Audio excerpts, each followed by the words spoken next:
বেগম খালেদা জিয়াকে যেন রাজনৈতিকভাবে হয়রানি করা যায় এবং বিএনপির নামে যেন কালিমা লেপন করা যায়, তার জন্য শেখ হাসিনা ওয়াজেদ আদালতকে ব্যবহার করতেন এবং দুর্নীতি দমন কমিশনকে ব্যবহার করতেন। দেশের আইন আদালত দুঃখজনকভাবে রাজনৈতিক উদ্দেশ্য হাসিল করার হাতিয়ার হিসেবে ব্যবহৃত হয়েছিল।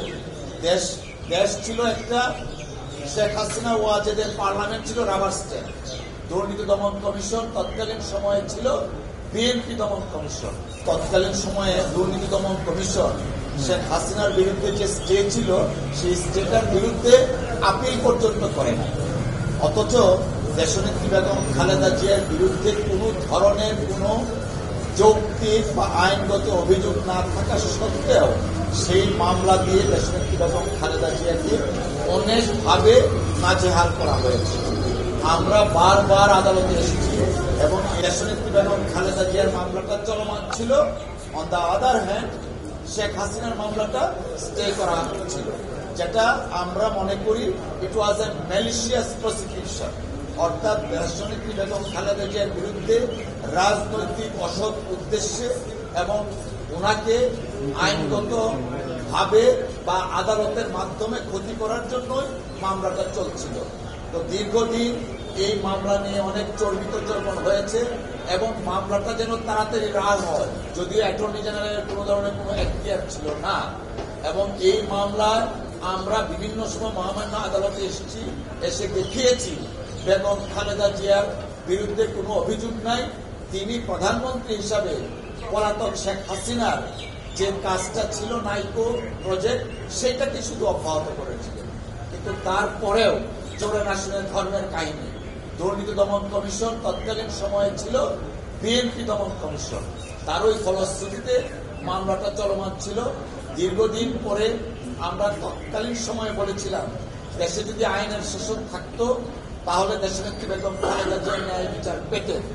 আমরা মনে করি দেশনেত্রী বেগম খালেদা জিয়া আজকে এই রায়ের মাধ্যমে, খালাস পাওয়ার মাধ্যমে আমরা মনে করি তিনি ন্যায় বিচার পেয়েছেন। দেখুন, আসলে এই বিষয়টা হচ্ছে কি, দেশনেত্রী বেগম খালেদা জিয়া, জনাব তারেক রহমান সাহেব সহ বিএনপির অনেক নেতাদের বিরুদ্ধে ফ্যাসিস্ট রেজিম তৎকালীন প্রধান শেখ হাসিনার নির্দেশে এবং তত্ত্বাবধানে এমন অনেক মামলা দায়ের করা হয়েছে যে মামলাগুলোর আইনগত কোনো ভিত্তি ছিল না।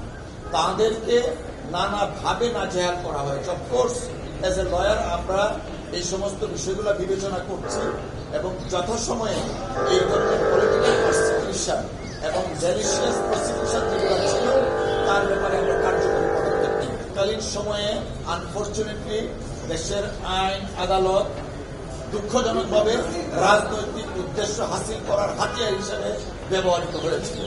দেশ ছিল একটা, শেখ হাসিনা ওয়াজেদের পার্লামেন্ট ছিল রাবার স্ট্যাম্প।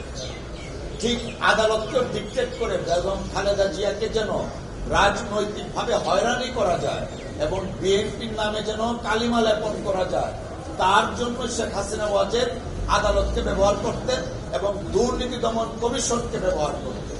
তারই ফলশ্রুতিতে শেখ হাসিনা ওয়াজেদ ওনার বিরুদ্ধে অভিযোগ যা ছিল তা খারিজ করে দিলেন, বাতিল করে দিলেন। কিন্তু দেশনেত্রী বেগম খালেদা জিয়া শেখ হাসিনার সময় যে কন্ট্রাক্টটা হয়েছিল সেই কন্ট্রাক্টটা শুধু পারফর্ম করছিলেন। তার জন্য বেগম খালেদা জিয়াকে দিনের পর দিন আদালতের কাঠগড়ায় হাজিরা দিতে হয়েছিল এবং সেটা করা হয়েছিল অত্যন্ত উদ্দেশ্যমূলকভাবে। শেখ হাসিনার যে রাজনৈতিক স্কিম ছিল, নীল নকশা ছিল, তা বাস্তবায়নের জন্যই বেগম খালেদা জিয়াকে আসামির কাঠগড়ায় দাঁড় করানো হয়েছে।